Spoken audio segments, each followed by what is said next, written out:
Hi, I'm Professor Hitch, and this is my Explaining MLA Part 1 video.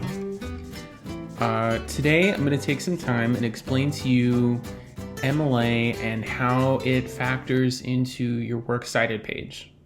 This is going to be part 1 of probably 2 parts because MLA is complicated and it can't all be explained all at once. I am going to be referencing Purdue OWL's MLA Formatting and Style Guide for all of my information. To anyone watching this video, I would highly recommend that you reference MLA Formatting and Style Guide as well.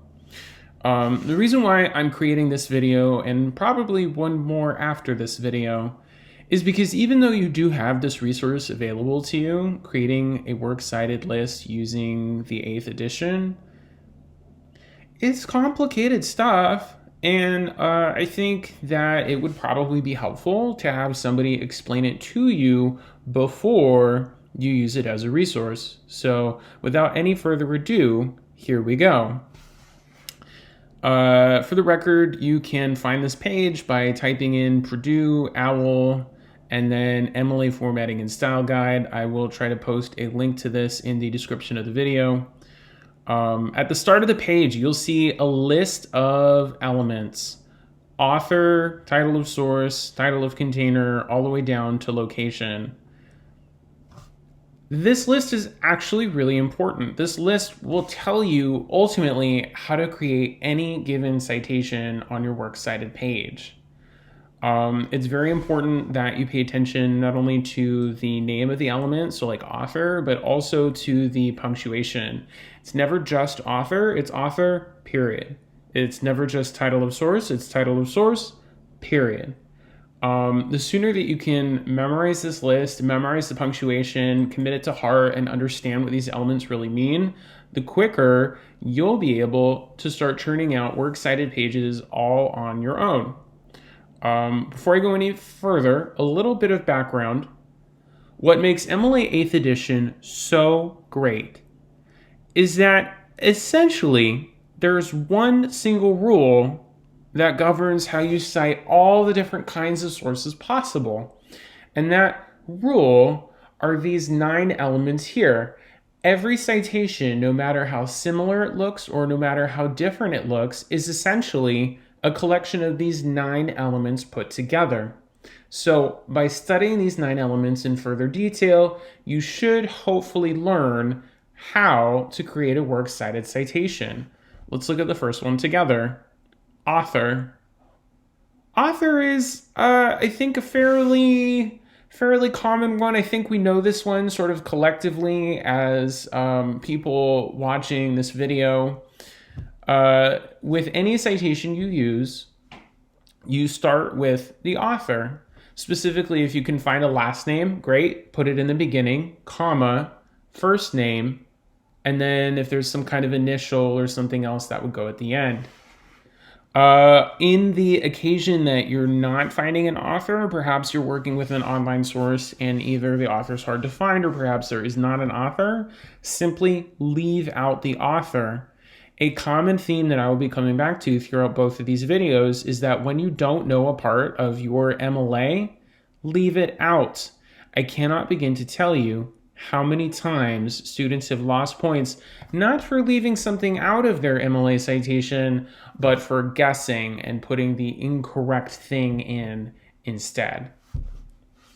After author, period, you have title of source, period. Now, unlike author, which is fairly straightforward, last name, first name, initial, title of source actually has some interesting rules. A book should be italicized, always.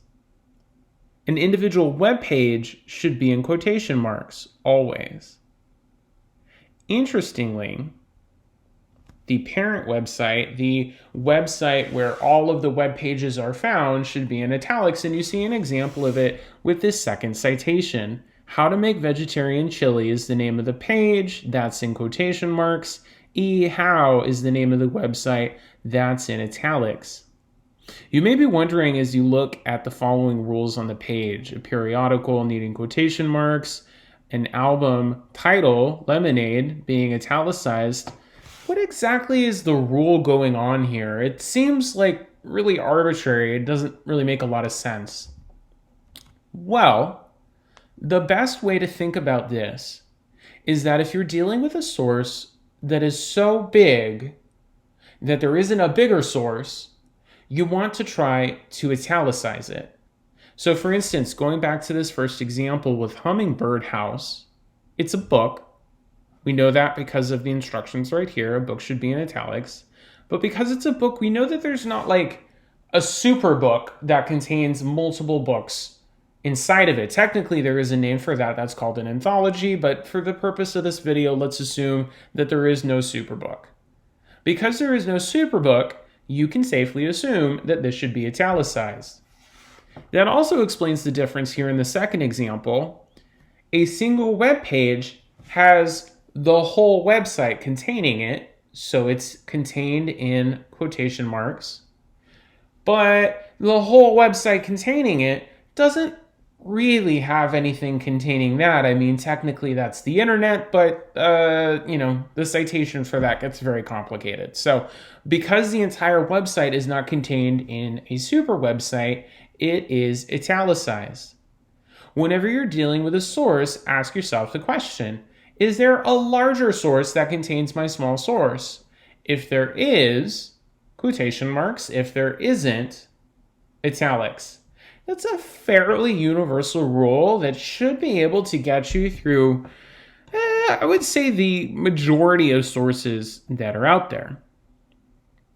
Now, this next term here, title of container, you may be wondering, what's a container? You might be thinking, Professor Hitch, I know that I keep food in containers, but what does it mean in terms of MLA? Well, thinking of a food container is not a bad idea. This concept that I've been describing up here with title of source, that you can have a small web page inside of a larger website. Another way that I might say that is you can have a small web page contained in a large website. So the title of container, a container is really just something that contains the source that you're working in. So for example, if you look at the source below, Kincaid, Jamaica, period, girl, period. Based on what we know about citations, we know that Jamaica Kincaid is the author, and we know that the title of the source is girl, based on the fact that it's in quotation marks, like so. We can assume it's not a book. If it was a book, it would probably be in italics. So let's look at the title of the container, right? That's thing number 3. The Vintage Book of Contemporary American Short Stories. A container contains the source. So if girl is inside of the Vintage Book of American Short Stories, then I think it's a fair assumption to assume that girl is a short story in this collection of short stories. That's how containers work. Let's try that again. We have 94 meetings. Notice there's no author here, so it's simply left out. Then you have Parks and Recreation. 94 meetings is an episode of Parks and Recreation, therefore it is contained inside of Parks and Recreation. Awesome. Occasionally, you may notice that you have several containers. Now you're talking like Russian nesting dolls. 94 meetings inside of Parks and Rec, inside of Netflix. However, I'm not going to spend a lot of time on this or some of the other more obscure examples because I think you really probably won't run into them. And instead, if I try to explain them now, it's just going to make this more confusing than it needs to be. The next element after title of container is other contributors. In addition to the author, there may be other contributors to the source who should be credited, such as editors, illustrators, translators. Other contributors it's a required element, but what you'll find with sources is that sometimes you just don't have another contributor. Or if you do, you may find that your contributor wasn't really doing anything very meaningful. For instance, let's say that you want to cite a newspaper article, and in this newspaper article, there is a picture. The picture doesn't make it into your essay at all. Do you have to cite the photographer? The answer is no. So although other contributors is a mandatory element of MLA 8th edition, you will often find that you can skip through this point. However, before I do that myself, I do want to point out roughly what the format for this should look like.